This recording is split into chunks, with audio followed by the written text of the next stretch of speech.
As people continue to trickle in, feel free to just sit in on the presentation. But to start, my name is Grace Nguyen, and I am a Regional King County Admissions Counselor for Central Washington University.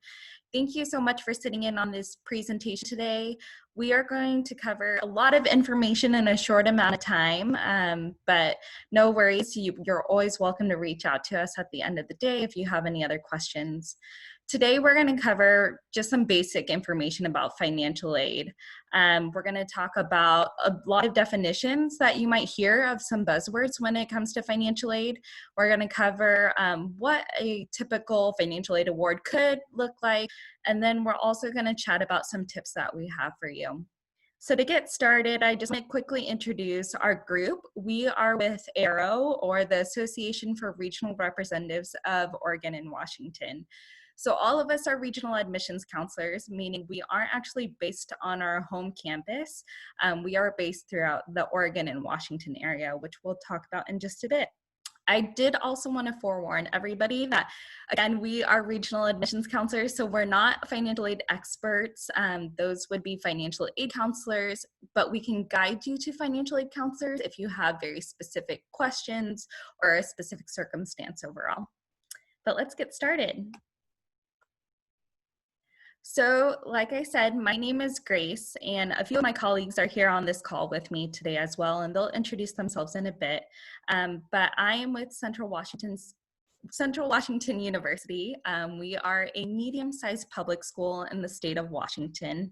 I am based in King County as well, and I work primarily with King County students. CWU is a medium-sized school, and as a public institution, our cost is going to be cheaper for Washington state residents and a little more expensive for out-of-state students, which we'll talk about in a minute, private versus public schools. But we do offer something called a WUE scholarship, which we will also cover during this presentation. Everyone, my name is Amy. I'm from Embry-Riddle Aeronautical University. We are a small private institution located in Florida and Arizona. I am specifically a regional counselor out in the Snohomish County in Washington State. Our university specializes in aerospace, flight, engineering, security, and intelligence. And I'm Tiffany Vigiano. I am the regional representative for the University of Alaska Anchorage. I am based in Portland, Oregon, but I am here for all of the students in the Pacific Northwest to learn about UAA and what we have to offer. We are a WUE school, and you'll learn more about what that means in the presentation. Aloha, my name is Susie Pranovo. I am a regionally based admissions counselor for Hawaii Pacific University, and I'm actually based in Pierce County, Washington. I work with students from all over the Pacific Northwest, as well as 12 other states in the northern part of the US. We are a mid-sized private university based in Honolulu, Hawaii, liberal arts and sciences, small classes, and wonderful weather, of course. So we're going to learn a little bit more about private universities as well as the publics and some of the cost structures for them as well. Thanks, Susie. Awesome. Today's agenda and this presentation is going to cover all of this great information. So we are going to start off with defining what is financial aid.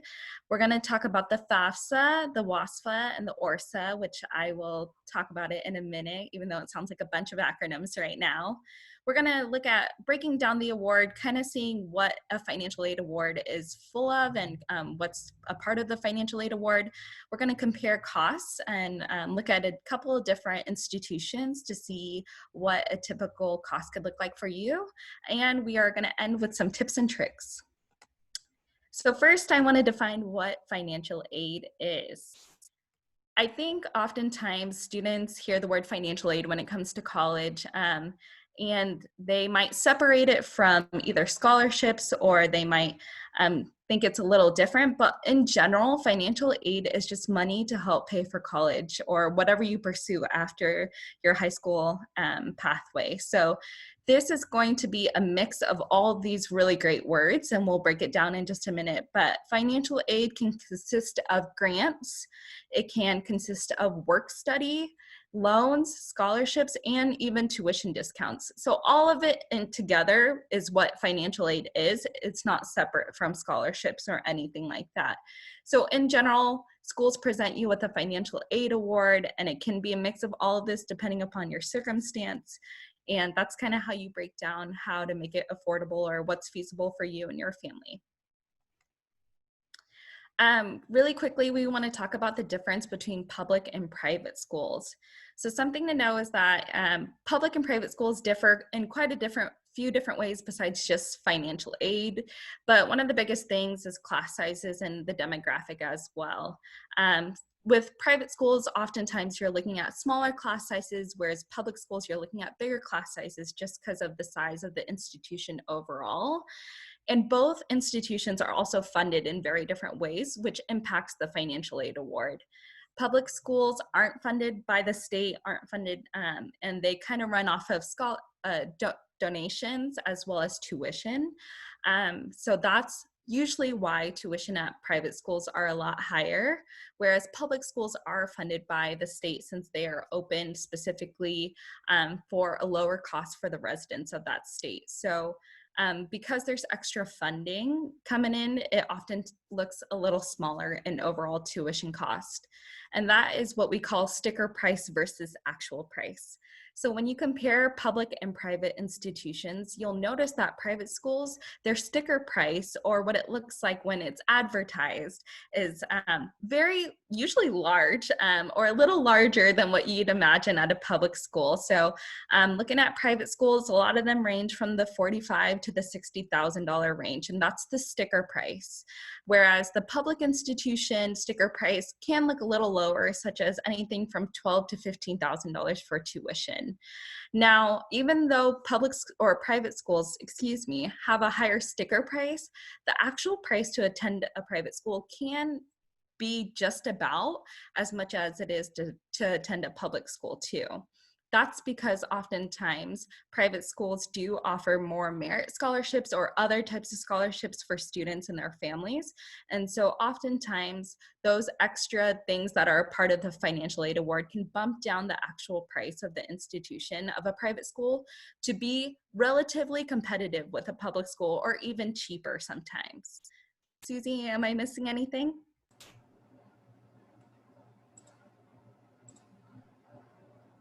No, that was great. Yeah, just the whole point is for all of our students and families, make sure that you don't only look at the price and determine, oh, I really would like to go there, but there's no way I'm going to even try to apply because it's going to be too expensive. You never know at the bottom line price. And potentially with some private universities, there is a little wiggle room toward the beginning of May when it's decision time. Occasionally, some private universities will be able to offer a little bit more in aid to families depending on certain situations. So that's something to consider as well.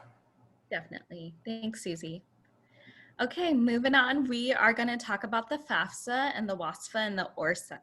So these are common acronyms you'll hear a lot, especially starting in the fall when a student is going through the financial aid process. You'll hear, oh, did you file the FAFSA? Did you file the WASFA or the ORSAA? So I just want to tell you a bit more about these because they are really, really important. So the FAFSA is known as the Free Application for Federal Student Aid. This is an application that students and their support system fill out together, and this is actually sent to the different institutions that your student is interested in attending. Colleges use this information to determine your federal aid eligibility. So all of this includes any information regarding taxes, any information regarding assets or liabilities or anything that you have saved in the bank. All of this information is compiled into one document or one application, and it's sent to the federal government as well as to the institution that you're interested in. Based off of the numbers and based off of the information included in this, both the school and the state and the federal government use this information to see if your family is eligible for some of those grants or scholarships or loans, like I mentioned earlier. Now, if you're in the state of Washington and you're not eligible to apply for the FAFSA due to your immigration status, students have the option to fill out the Washington application for state financial aid, or what is called the WASFA. And Oregon students also have an option for that as well. It's called the Oregon Student Aid App, or the ORSAA. So with this, it only applies to schools in that specific state. So in order to fill out the WASFA, you have to be a Washington state resident who's ineligible to file the FAFSA. And these only come into consideration when you're applying to Washington state schools. So if you're looking at other states outside of Washington, that WASFA wouldn't be effective at all. And then same thing with Oregon and their student aid app. That is only eligible for Oregon state residents and for those applying to schools in Oregon state. Again, that wouldn't be applicable if you're looking outside of the state of Oregon. The big thing to note on this slide is that all these applications open up on October 1st of every year. And this is so important because financial aid and this application in general kind of works like a pot of gold at the end of a rainbow. And what I mean by that is a lot of times it's first come, first serve. So the earlier you fill out this application, the better chances you might have of earning more financial aid. Whereas if you fill out this application, let's say in May, and a lot of families have already filled this out, there might not be a ton of money left, and that can definitely hinder you during the financial aid process. So October 1st is when this application opens. Please fill it out sooner rather than later. And it's important to note that different schools might have different deadlines or priority dates for these applications as well. So you'll want to make sure that you try to fill it out as soon as possible. When you're filling out these applications, usually you need a couple of documents to come prepared with. The first one is if you're filling out the FAFSA, you'll want to make sure that you have your social security number handy. Sometimes a lot of schools hold FAFSA filing events or something in your local community, and students show up or families show up and they didn't know that they needed that, or they don't know their social security number. So you'll want to make sure you know what that number is. And same thing for students who don't have a social security number, then they'll want to bring their alien registration number. The second thing you'll want to make sure you bring is your federal income tax returns from 2 years ago. So recently the FAFSA started moving into what we call prior year, or PPY. And that just means that we use documents and tax information from 2 years ago to determine eligibility now, rather than your most recent tax filing. So with that, there could be a lot of changes within 2 years in terms of income and how things change monetarily for you and your family. So although you present the prior year tax information, you can always follow up with the different schools you're interested in to give them a more updated picture of what your finances might look like as a family. And then the third thing you might want to bring, if possible, is just any bank statements and records of investment, because the FAFSA and the WASFA and ORSAA, they use all of this information to see what your general financial picture looks like as a family. All right, next is my other colleague. They are going to start breaking down the offer letter. So now that we've introduced you to what financial encompasses and how to apply for it, it's important for you to understand how to read your offer letter. And it's important to note that every school formats and delivers their offer letters differently. So some schools will provide the offer letter with your acceptance letter. Sometimes it may come after the acceptance letter within a couple weeks or so. So it's all different, and it's important for you to understand that, so what details that schools include in the offer letter varies, but we'll cover what things for you to look out for. So free money We've divided free money into 3 general categories. So this is money you do not need to pay back and you're given up front. So scholarships are usually awarded based on merit, such as academic, athletic, or artistic talents. Sorry, I'm losing my spot. It can also be given to those who are eligible under specific majors. If you were involved in some extracurricular activities like FIRST Robotics, Cyber Patriots, and it can also be given if you're involved in special programs like ROTC. Tuition discounts, this is not an award, this is a discount. So you are charged a different price for tuition under certain circumstances, but we'll be getting more into this later in the presentation. Grants, this comes from the federal government, state, or even your institution. These awards are typically need-based. So while all of this money sources are free, be aware of the requirements you need to follow in order to keep the awards. Typically, the requirements would be maintaining full-time enrollment and a minimum GPA. Next slide. You can receive, and most likely will receive, money from other sources, including loans and work study. So loans can come from the government in the form of Parent Plus loans, unsubsidized loans, and subsidized loans. Sometimes you'll need to pull private loans, and this is separate from the school and FAFSA process. Schools typically cannot advise you on where you pull your private loans from, but you'll go through a counseling session to better understand the nitty-gritty of what it means to pull the loan. What you'll definitely need to keep an eye on is interest rates, because they vary based on where you're getting loan from and what type it is. Parent Plus loans specifically are known to have a significantly higher interest rate, ranging in the 5 to 7.5% range. So make sure you stay in contact with your financial aid counselor and ask questions to better understand what you're getting involved in. Work study will be offered to some financially needy students. This means that you'll be paid for work. It can mean that it's easier for you to get a job on campus, but not necessarily. Regardless, you're still expected to work for this money, and in general, the hourly pay is not greater than that of any other part-time job. The funds are not paid up front, they are paid in form of a paycheck like any other job. Next slide. Federal loans and paying back. So you'll find that federal loans are divided into unsubsidized and subsidized categories. I felt it was very necessary for you to understand this difference, because when I went through school, I didn't really understand until the very end when it was too late. For subsidized loans, the government will cover the interest while you're enrolled in school, but will not for unsubsidized loans. For unsubsidized loans, interest will begin accruing once the loan is in effect. And any of the interest that's accrued will capitalize, meaning it'll be added into your principal loan amount. So this may mean it'll take longer for you to pay your student loans off. When you graduate, leave school, or drop below half-time enrollment, you will enter what is called a grace period. The government provides this grace period to allow you to get settled and establish a plan to make those payments for your student loans. This period is typically 6 months. There are instances where it could be longer based on your situation.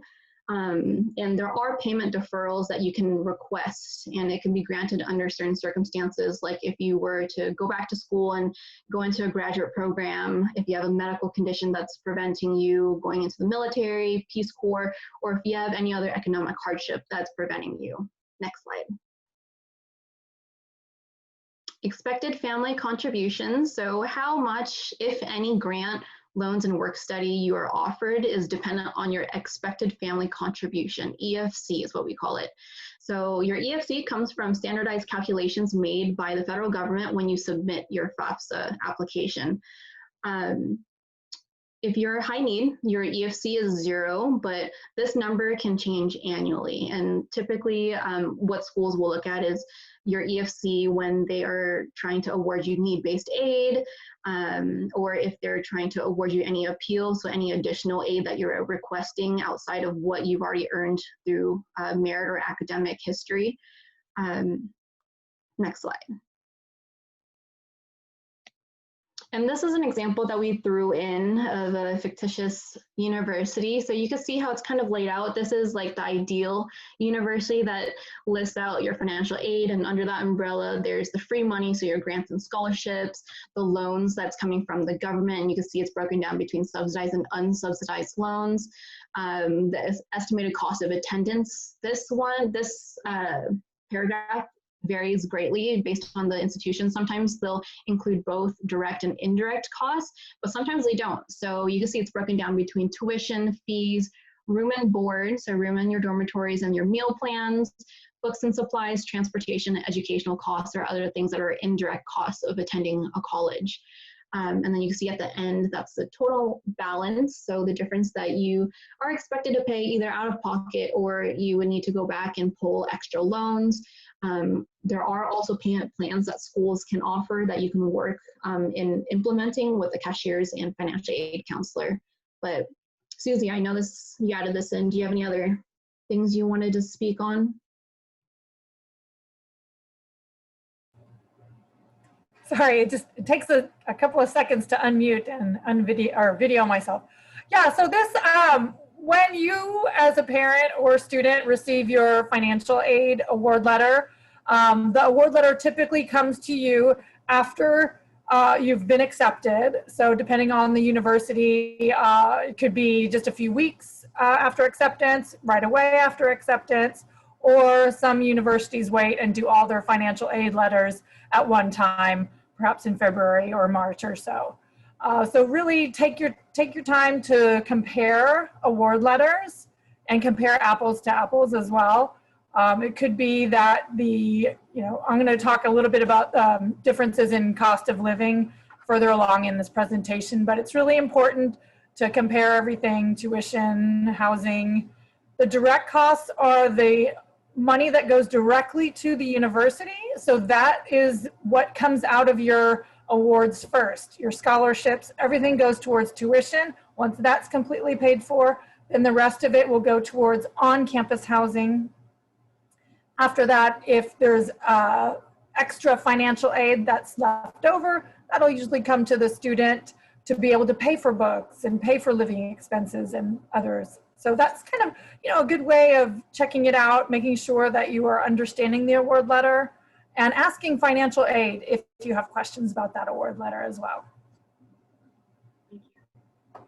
Yeah, and just real quick, one thing I wanted to highlight on that slide, hi everyone, is if you look at your financial aid, your loans are included in your financial aid. So just keep that in mind, because that's still money that that you are paying. That's not that free money that we were talking about in that previous slide. Okay, next slide is good. Okay, so then that's me.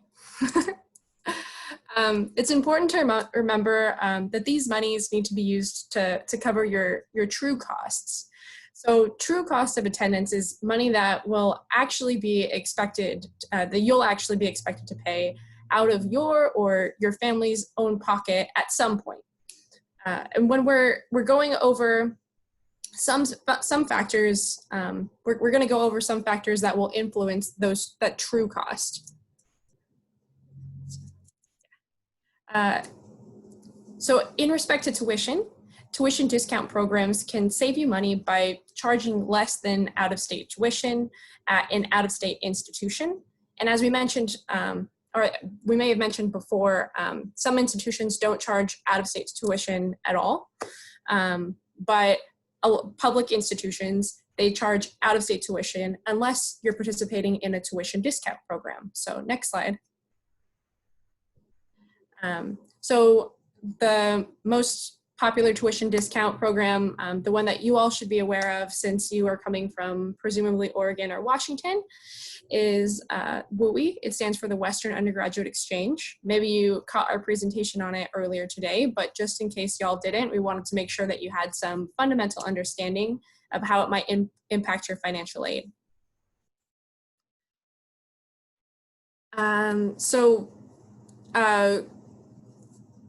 Just because, sorry, I lost my place. So just because an institution is within these member states does not mean that they participate in WUE. So that's something to keep in mind. Be careful not to make this assumption when you're calculating your true costs. Many institutions don't actually participate in WUE, but do offer scholarships instead, and, or as I said, might not charge out-of-state tuition. And so when you're thinking about WUE, when you're thinking about you know, is this going to is this going to save me money? You want to be asking your institution, do you participate in WUE? And do I have to pay, given where I'm coming from, given my background, out-of-state tuition? So next slide. So even if your institution does have WUE, then there are some important things to think about. WUE operates differently at every institution. There are some questions to ask your regional reps at WUE institutions. So are all programs eligible for the tuition discount? Is it actually a tuition discount or is it a scholarship? Do you have to meet academic criteria to be awarded this money, or is it for all admitted students? Is there a separate application? So these will help you think through if you can think about this tuition discount applying to you when you're thinking about and comparing costs at your institutions. Next slide, please. As you can see, if you look at sticker price, tuition discount programs can potentially save you a lot of money over 4 years. So this example here demonstrates that if you're coming from Oregon, it could save you as much as $16,000 over 4 years to go to the University of Alaska Anchorage. Next slide. And there's the same potential or similar potential in Washington to save thousands, but so WUE can therefore make the cost of attending a university out of state actually less expensive for some students than attending university in state. So for some students, tuition discount programs are an excellent way to bring down true costs. However, it's important to consider that this is only a portion of the true cost of attendance, and that it might not actually bring down the true cost for all students. And so that's what we're going to talk about next. Next slide, please. So why is this? Well, the amounts of loans, types of loans, and grants that you're offered will be substantially influenced by your true cost of attendance. Keep in mind that when you go out of state, your eligibility for government grants and loans can also change. So tuition difference is not necessarily the best way of comparing costs. This is particularly true if you have a low EFC, expected family contribution. And I'll discuss what that means in these next couple of slides. Next slide.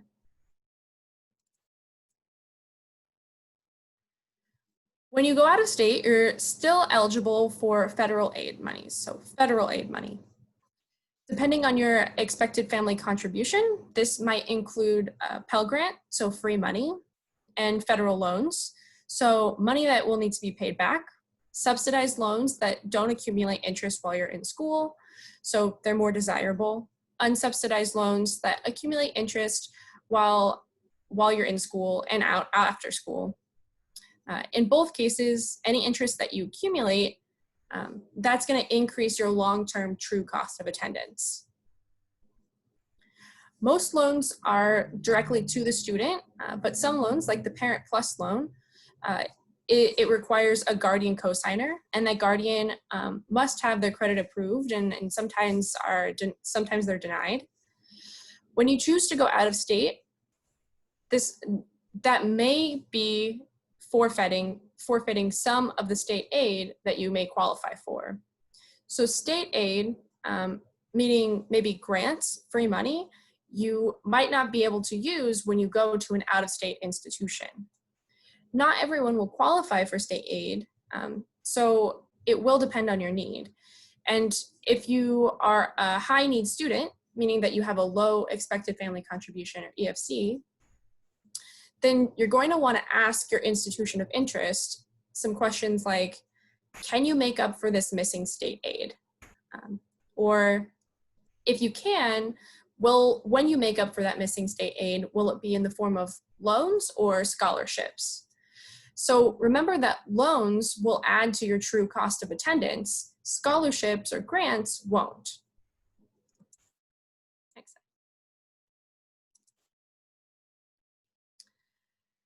So for financially needy students, students with a low EFC, the absence of state aid can create a need gap.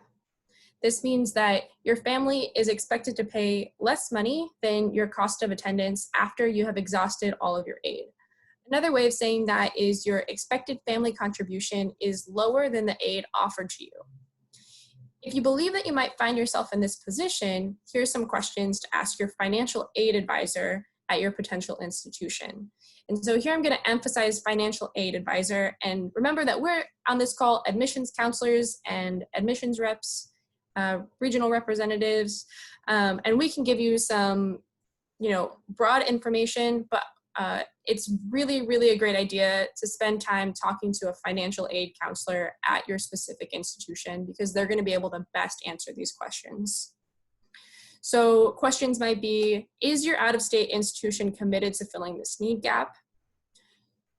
Do they offer need-based scholarships? Are the scholarships only merit-based? And then some institutions might even guarantee to meet your financial need. So you might want to ask them, do you guarantee to meet financial need? If yours will not, ask yourself, how will I make up this gap? Because remember that loans, the government loans, are already included in your EFC. So when you see that EFC, that's the money that you're going to either need to take out private loans, work outside of work study while you're in school, or pay from your own pocket. And so private loans, they typically have a higher interest rate and accumulate interest while you're studying. So that will also increase your overall long-term cost of attendance. And thus it's going to increase your true costs. Okay, next slide. Then I'm going to let Susie take it from here. Great. So to wrap it up, we're going to talk about the cost of living and things to consider when comparing universities. Some of the extra costs that some families may not really take into consideration. So let's take a look at the next slide. So this is the cost of living examples for room and board. So room and board is the cost of the on-campus housing as well as the meal plans. Typically, when a university posts their cost of attendance, they need to choose a number. They need to choose what they consider is going to be an average or a typical cost for a particular student to attend their school and pay for housing and room and board. So when you're looking at the total cost of attendance, that exact number that the university provides may not be the number that you will pay. For example, University of Oregon, $12,783 for room and board. That could be a double occupancy dorm room. It could be that triple occupancy would be less than that. University of Washington, on average, is about $13,887 for room and board. Central Washington, University of Alaska is about $12,000. So every university is going to be different as far as the total cost. At Hawaii Pacific, we post one of the higher priced dorm options and food options for students. So when families look at our cost of attendance, they'll see a price tag for housing of $18,000, which might scare off a few families, but we do have less costly options as well. So we have a triple occupancy that starts at $13,000. So really compare and take a look at those room and board websites on the individual universities' pages, and talk to your student about if they'd be more comfortable in a double or a triple, and what type of meal plan that they would like to do. And that will have a lot of variety as far as their costs go.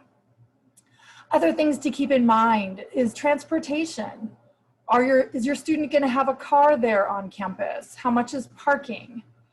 Is it easy to get a job off campus for your student? So perhaps that there's going to be opportunities for a student to make more money and help pay their own way, maybe after their freshman year? Maybe they're going to move off campus. How much are apartments? So really just take a good look at the surroundings and other opportunities to save money, and really do your research in that. Okay, next slide. Other tips. So one of the key things is to prepare. Do your research, pay attention to deadlines, apply early. As a student, you need to really start working on those essays for scholarships if you haven't already, if you're a senior, incoming senior this year. Chances are there could be scholarships that may seem like it's going to be a lot of effort writing that essay. It might take you 5 hours. But if that scholarship gives you $500, that's a great return on investment. So there are some good sites to try to look and do some scholarship researching on your own. At your high school, talk to your counselor. There are scholarship listings there. Talk to your parents. Perhaps they're a part of their employer provides scholarships. Different scholarships within the community, credit unions, for example. Other search engines that students can utilize, as well as families, are FastWeb. There's a couple other scholarship sites that I'm going to talk about on the next slide. One thing to keep in mind when you are doing your financial aid, FAFSA, as well as when you're applying to universities, make sure that you're consistent with the name that you're using. So that's another tip. Normally, my nickname is Susie, but on all my official documents, it's Suzanne. I don't want to apply for FAFSA or apply for the university with my nickname. Make sure you're using consistent full name. So that's another tip for you. Again, deadlines are very important to pay attention. Make sure you're following up, and this is crucial. So students will get accepted, they'll get an award letter. Follow through, make sure you're accepting or declining those financial aid awards with that university, as well as if you did one of the federal loans, you need to go back into the FAFSA, make sure you're filling out your master promissory note, your loan entrance counseling. Definitely don't procrastinate, get that done. You want to make sure that your funding arrives well before the semester starts, so that way your tuition and housing is paid for, and you don't have to pay anything up front and then get reimbursed. So make sure you're paying attention to that. Keep in mind that the FAFSA and financial aid happens every year. So you will need to do a renewal of your FAFSA each year that you're going to university, and follow up. One thing that our students need to keep in mind is there are scholarships at universities that maybe are a little bit hidden or not readily promoted. Perhaps you love living in the dorms and you want to be a resident advisor. So years 2, 3, and 4, you could be in charge of all the fellow resident students at your dorm and get your room and board covered. Perhaps there are work opportunities for different departments or in the labs or libraries that you may not have known about that'll help pay. Other opportunities could be leadership. There's leadership scholarships at certain universities. So really do your research and go above and beyond just what's on the website. Ask around, talk to your faculty advisors, and really learn more about other opportunities for you. Okay, next slide. Really quickly, something that I would like to highlight too, just in this section, is that number 5 at the end, it says appeal and a payment plan.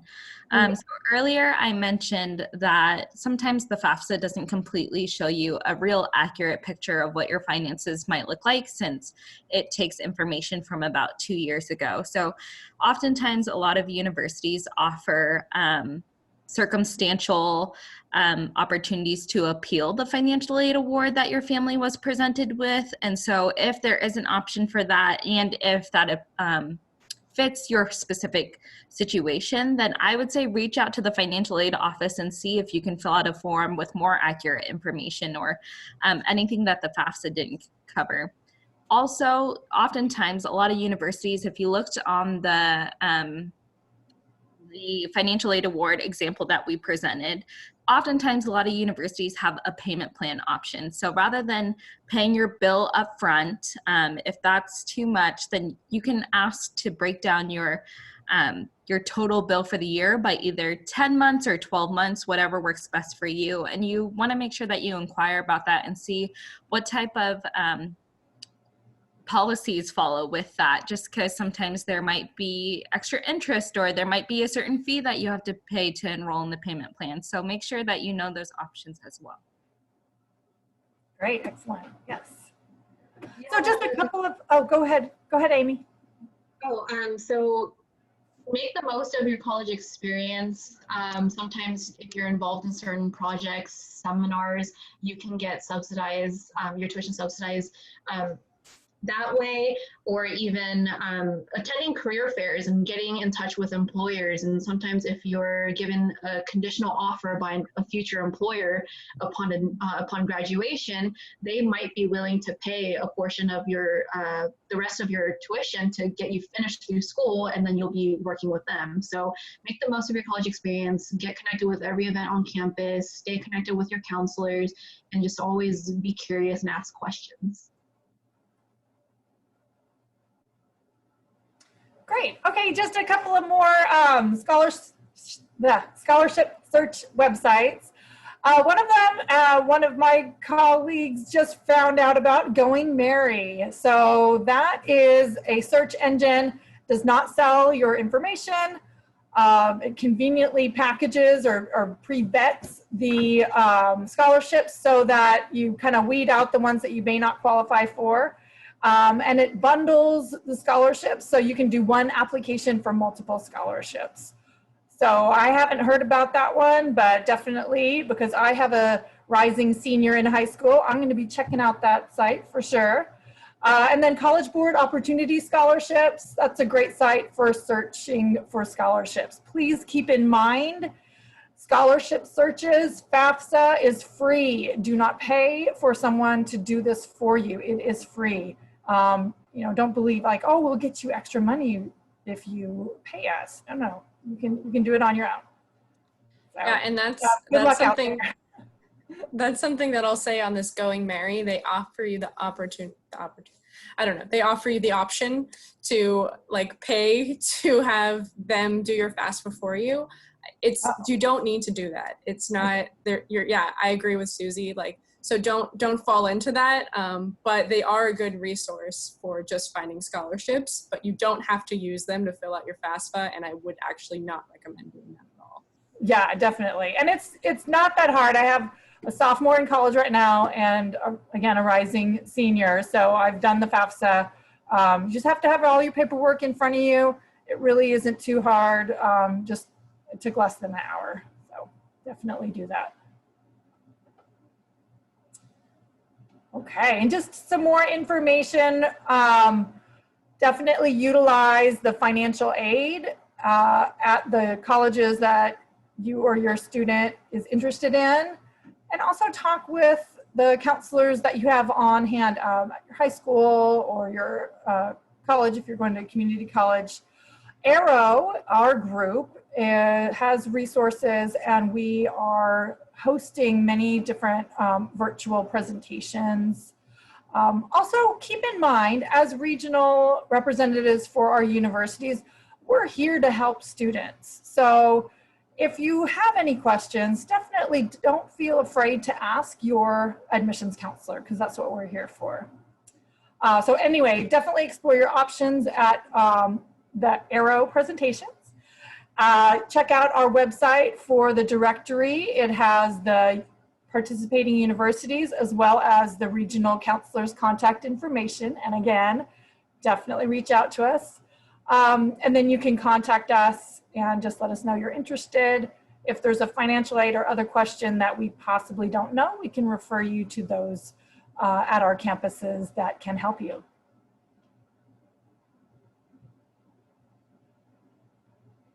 All right, I think we're going to open it up for questions now. Yes, awesome. Thank you so much, Susie, for ending it. So that concludes the end of our presentation. Again, we just want to highlight, if you do have any specific questions, we're not financial aid experts, so we highly, highly recommend that you get connected with the financial aid office of whatever institution you're interested in. You can always chat with us if you do have general questions, anything we went over today, and if we don't know the answer, we can always get you connected with somebody within the financial aid office. But to start, I just really want to quickly ask a few questions regarding our own institutions and our financial aid processes. So if we could each really quickly talk about what type of financial aid, what kind of financial aid offers do we provide for students, as well as when our financial aid deadlines are. I guess I'll start. No one else wants to go. So with Embry-Riddle Aeronautical University, with merit scholarships, so those are based on your GPA, cumulative GPA for high school, and or your SAT, ACT scores. I say and or because we are test optional, we've always been. We don't have any deadlines, so we are rolling admissions, therefore our financial aid is rolling as well. So once you're admitted, give us a couple weeks, we'll spit out money to you, get it mailed to your home. So that's all an automatic process. We do have special scholarships for students who are involved in extracurriculars like FIRST Robotics, BEX Robotics, TARC Rocketry, WAS, Western Aerospace Scholars, that's going through the Museum of Flight down in Renton, Cyber Patriots. We have Women of Excellence for women, females entering our school that are in the STEM programs. You get some extra aid there. I'm trying to think. We have essay-based scholarships for Washington State residents that are incoming as freshmen. We do also have Phi Theta Kappa Honor Society scholarships, which for you Running Start students, you can also get your freshman scholarship on top of a Phi Theta Kappa Honor Society scholarship. That's an extra $3,500 a year. Yeah, that's what I can think of on the top of my head. And then appeals as well. If we have your FAFSA information on file and we have your EFC number on your records, you could just send in an essay discussing any economic hardships, or like with this year, COVID has been a great impact of discussing any layoffs or family changes. We do have separate budgets built for that to award you additional aid. Thank you. So yeah, I'll go for UAA. So the University of Alaska Anchorage, we are also rolling admissions, but kind of keeping with the idea of submitting early for the FAFSA. It also kind of works that way at UAA. So I think someone used an awesome example of that, like it's a pot of gold and a rainbow and there's a limited amount. It works that way for UAA. There's a limited amount of money. So if you submit your application earlier, you're more likely to get that money. I would say that as long as you submit your FAFSA and your application by around December 1, then you should be fully eligible for any aid that we have available. First-time freshmen don't have to fill out our scholarship application. They're automatically considered for scholarships, and that happens in February. So you wouldn't hear back about your scholarships until that point. And then once you become a sophomore, junior, senior, you would submit your separate scholarship application every year. And our scholarships at UAA, we have a lot of scholarships for our upperclassmen, because a lot of our scholarships are awarded through our programs, like through our degrees. Depending on what degree you have, you are going to be eligible for X scholarship or Y scholarship. And our programs like to give those to students who are in maybe their second year, because that means that they are more likely to actually stick in that major and not go to a different major. If that makes sense. So yeah, ask me any other questions that you might have and I'd be happy to answer them. I can go really quickly regarding Central Washington University. So very similarly to other institutions, we're a rolling admission school as well, meaning there's no hard deadlines that we have, but we do have a priority date, which is essentially what it sounds like. It's priority for students who fill out certain things by that date. So our priority financial aid date is March 1st. We are a WUE institution as well. So for students coming from Oregon or from one of the local schools like Idaho, if you apply by March 1st, you automatically get the WUE as well, which is great because it helps cut down the cost for an out-of-state student quite a bit. We do offer academic merit scholarships and test score scholarships as well. But again, we're going test optional for this next year too due to COVID. And then we actually have a really cool portal on our website specifically for students who apply to Central. It's called Scholarship Central. So you just need an application to apply.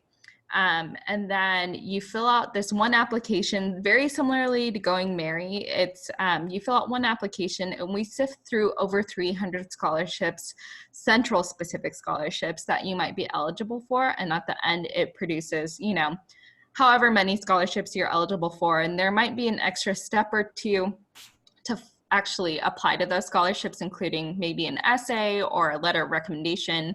But if not, it automatically puts in your application to put your hat in the ring for that scholarship. So that deadline is October 1st is when that scholarship portal opens, and then March 1st is when it closes, and that's our only hard deadline at CW. And at Hawaii Pacific, when we review a student's application, we're also reviewing it for a scholarship. So with the student's acceptance letter, they'll also receive a academic merit scholarship. Scholarship is based on the student's overall cumulative GPA. The award last year ranged anywhere from $5,000 off tuition all the way up to $20,000 off tuition. Renewable every year. A student just needs to maintain satisfactory academic progress, and it's automatically renewed. We also offer some talent-based scholarships. So any singers out there or band, orchestra, we have cheer and dance scholarships. We even have our esports scholarships for any gamers out there. So you can hone your skills in our 3,000 square foot gaming central, competing against other universities. Leadership scholarships, and of course, Division II athletic scholarships as well. For us, the scholarships are stackable, so you can get an academic scholarship, and then also if you are on our debate team and get a $2,000 debate scholarship, you can add that on as well. And then once you're a continuing student, we have other resources of scholarships that we are able to give out to students as well. So we do work with students. We will consider special circumstances as well. So yeah, definitely really generous. Awesome. Thanks, everyone. So it looks like we have quite a few questions in the Q&A, which I'll try to go over as much as we can, but we do only have roughly 5 to 6 minutes left. I am going to go to the next slide. It has our names on it, and oftentimes, if you just type in our name and our institution, you can find our contact information. And I believe when you signed up for this webinar as well, you should have received an email with the Zoom link as well as our contact info, our emails. So if I don't get to your question today, please feel free to reach out to us via email, whatever way you feel most comfortable with, email, phone call, whatever works best for you. But I'm gonna start at the top and try to make my way to the bottom. So counselors, feel free to chime in if you have any answers or if you want to take it. But the first question is to clarify, you can only apply for the WASFA if you're not eligible for the FAFSA. And that is correct. I saw that question again later on at the bottom or somewhere in the middle, but if you're from the state of Washington and you're unable to file the FAFSA due to your immigration status, then you would file the WASFA. If you're from Oregon and you're unable to file the FAFSA, then you would fill out the ORSAA. So you only fill out one, you do not fill out both. Next question is there a way to get started on the FAFSA application prior to October 1? Anybody want to take that? I think there used to be like a pre-FAFSA worksheet in years past, but I don't know. I don't think you can. I mean, knowing that, or you could look at the previous year's questions, but it's going to want your, you know, your income. You're just going to need your tax information in front of you. Yeah, that's a good question. I don't know the answer to that. If they have like a practice or a pre-approved form to fill out. I don't know. Yeah. Sorry. My best understanding, you can't fill it out prior. Essentially, it opens up at midnight on October 1st. So if you're super eager to jump in on there right when the clock hits 12 for October 1, feel free. But I don't believe that there's a way you can fill out the application prior because they don't release that new form for the FAFSA for the upcoming year until that October 1 date. So I saw this question earlier as well, and I just want to briefly go over it. So when I said prior year or two tax, student is currently a senior, so a rising senior as school is starting right now, and they are going to be a first-year student in college next year. The FAFSA that you're going to fill out is the 2021-2022 FAFSA application. Currently, the 2020-2021 FAFSA application is open, and I know it sounds a little confusing, but it's all based on when your student would be going to college. So 2 years before 2021 is the 2019 tax forms. So that's what you would use to file the FAFSA for this upcoming October. Another question is, if you receive a full ride, would that cover any changes in costs throughout your attendance?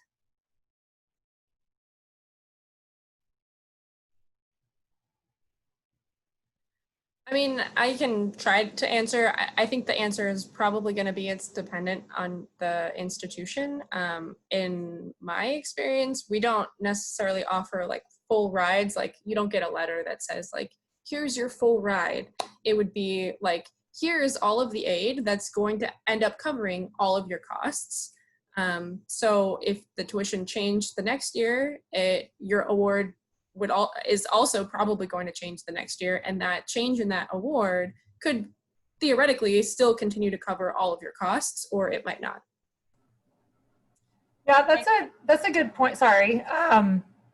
So for example, if a student received a $20,000 academic scholarship from us their freshman year, that $20,000 keeps on going, but our tuition might go up couple of, 2% or 1% or whatever a year. They'll still just get that $20,000. So yeah, and then the other thing to keep in mind as you're redoing your FAFSA renewal every year, your estimated family contribution could possibly change. It could go lower or it could go higher. So your award as far as maybe Pell Grants or other grants definitely might change. Awesome. Thanks for answering that. The last two questions are very specific to circumstances, but I think it's a good question to ask just regarding special circumstances, and we'll end on this. The first one is, what if my family doesn't file taxes? And then the second one is just talking about a change in income and waiting for the school to admit the student and then filing the FAFSA and then filling out a special circumstance form. Won't that hurt the financial aid that the student originally gets?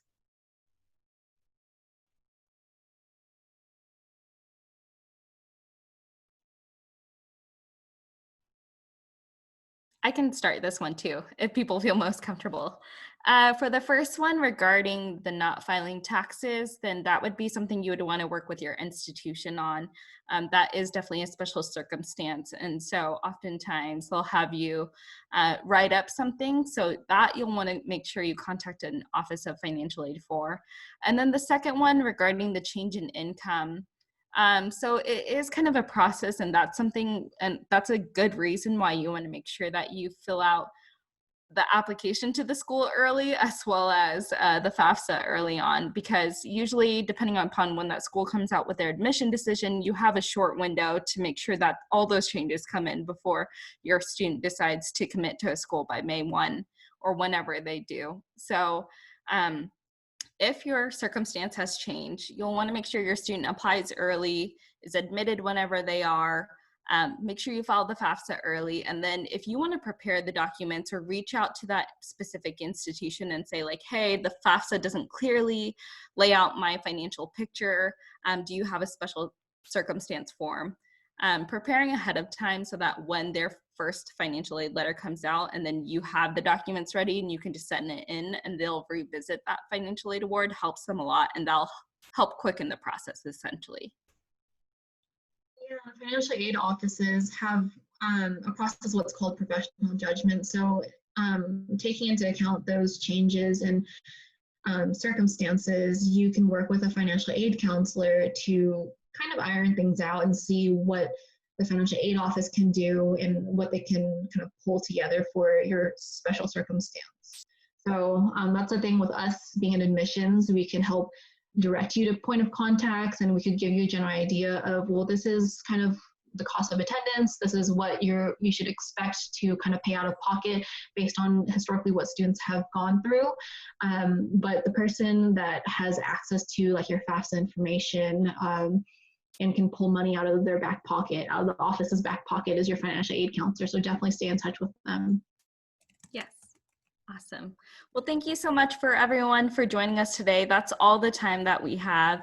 If you look in the chat feature of this Zoom, you will see that we have put our contact information in there. So feel free to reach out to us via email if you would like to. And we hope you have a great rest of your day. Hope everyone's staying safe, beating the heat, this heat wave that we're having. And I hope you have a great evening. Thanks.